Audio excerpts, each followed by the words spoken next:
welcome back to The Rundown, and let's stay for a minute on the annexation issue. Now, today marks the anniversary of the passing of the influential leader of the Hasidic Chabad movement. And some of you may be wondering, what could that possibly have to do with annexation?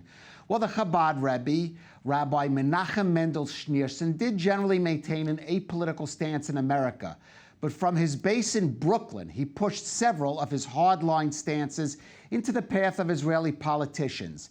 And no concept was more important to him than the wholeness of the land of Israel, with the Rebbe contemptuous of any Israeli leader who would even talk of giving up an inch of it. And that, of course, is a topic dominating the headlines right now, 26 years after the Rebbe's death. Well, we're joined from New York by our senior U.S. correspondent, Mike Wagenheim, who's right there in the heart of the Chabad movement empire, Brooklyn.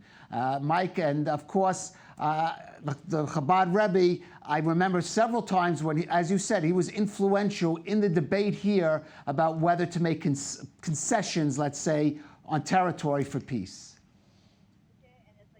No doubt whatsoever. In fact, he had convinced Agudat Israel, one of the religious parties, to stay with Prime Minister Yitzhak Shamir on Shamir's word that he would not pursue a peace deal with the Palestinians that would lead to land concessions. In fact, Shimon Peres was trying to recruit Agudat Israel for a new government. But on their word, they stuck with Shamir. The Rebbe never forgave Shamir when he then, after that, attended the Madrid conference, which led to the Oslo Accords. All went downhill from there, according to the Rebbe. He maintained till his death no giving up an inch of the greater land of Israel, and his disciples stick with that message to today. We're seeing a pressure campaign now in Israel, the Chabad movement in Israel, running a social media campaign trying to convince Prime Minister Netanyahu not to accept the Trump peace plan. The senior rabbi of Chabad in Israel wrote a letter directly to Netanyahu. So this is really right now at the forefront in Israel. Here in America, the movement a bit more subdued, but as soon as we got off the subway today, out here in front of Chabad Global Headquarters in Crown Heights in Brooklyn, right there was a table almost waiting for us, a table raising money and raising awareness of the Trump peace plan and the dangers of it. And almost to a man that we spoke to today out here in front of the global headquarters in Chabad, they say the Rebbe's message decades ago carries forward to this very day. Let's give a listen to one of the local Chabad residents. There is a very big disagreement because this is something that's a very big danger to the Jewish people. The Lubavitch Rebbe says many years ago, and also we see clearly, when Israel gave away Gaza, what happened to Gaza? What did it turn into? It turned into a terrorist base.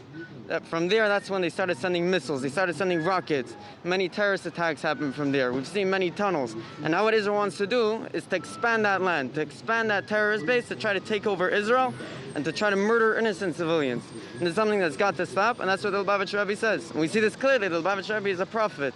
Because the Lubavitch Rebbe said many years ago, this is a danger to millions of Jews. And we see that they didn't listen, and they gave it away, and this is what we're dealing with now. And perhaps a word to some of our viewers, Mike, why the views of this Hasidic Rebbe was so influential well beyond his immediate flock there in Brooklyn and elsewhere.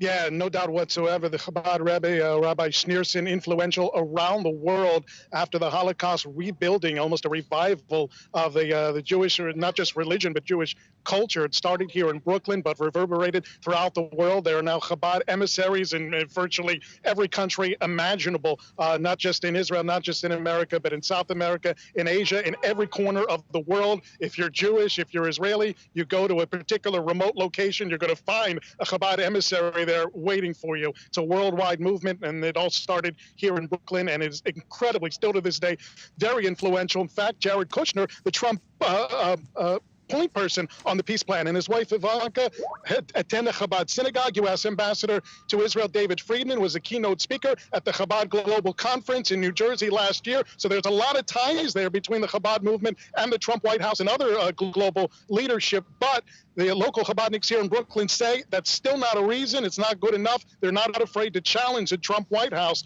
on their peace plan. And they say the Rebbe's message rules all. Don't give up an inch of the land of Israel, no matter who's in charge in the White House at this particular time. All right, Mike, and whatever his political views were on the anniversary of his death, it's your side. We traditionally say, Zichron Livracha, may his memory be a blessing. Mike Wagenheim there in Brooklyn, thank you for that.